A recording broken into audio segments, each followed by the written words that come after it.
If you take that person, if you take, how old are you, Ashley? How? 33 in December. Gary, how old are you? 36. All right, they flashing right around that 34 mark. Both of them are college graduates. Ashley went on and got an advanced degree, got a master's degree. They got their own home, 2 cars in the garage, and a little baby. You see how they sold, finished college, and around 34, you see where they sit. You'll have another guy that did nothing. He don't know where the front door is, just wandering around as a nomad because he did nothing.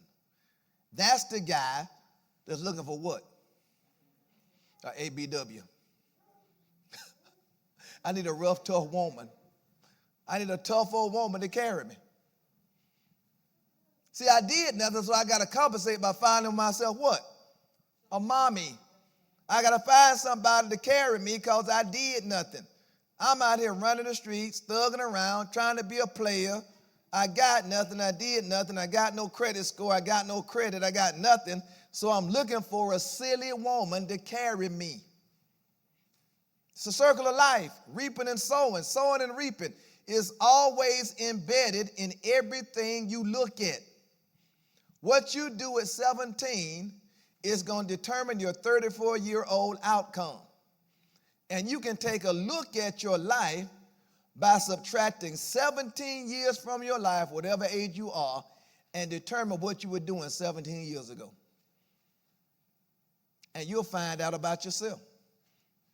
It happens with anybody. How old are you, Kanisa? Subtract 17, and how old are you?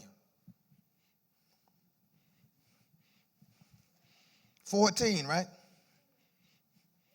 What were you doing at 14? See, 17 years later, we'll tell the story. Whatever you were doing, 17 years later, you're going to see the manifestation of it. How old are you, Naima? 37 minus 17, you are 20 years. At 20 years old, what were you doing? Now, the only thing going to negate you reaping negativity is what? You got to get saved. That's going to divert you away from the reaping. See, if you don't divert away from what you were doing, you're going to reap the full intensity of what you did 17 years ago. See, if you take anybody that's in sin, salvation negated Satan's outcome for your life.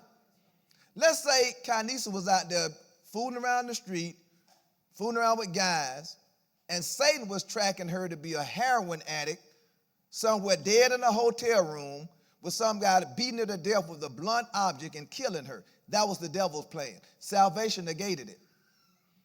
So you don't know where you were going to end up. Salvation negated the devil's reaping in your life. He was going to have you reap what you were sowing. But salvation deterred you away from the reaping. You were out there sleeping around with a dude. You were going to have AIDS, dried up in a hospital when it's 80 pounds, dead, with some kind of a stinking, filthy disease eating you away because you had contracted AIDS. Salvation deterred you away from the devil's plan. You don't know that, but that was the devil's plan.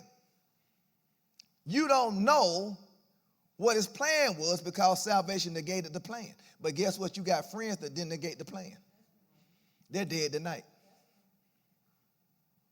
They got something wrong with them tonight they can't get rid of. They got emotional problems they still got embedded in their souls tonight. They're the ones on the internet trying to look like they're 25 and they're 65. Putting all those pictures up there and putting all those heads on top of young girls' bodies and stuff because they're miserable. They're ABWs. Intervention is divine. Divine intervention negates the reaping. So now, you just go back 17 years. If you're 50, go back 17 years. How old were you?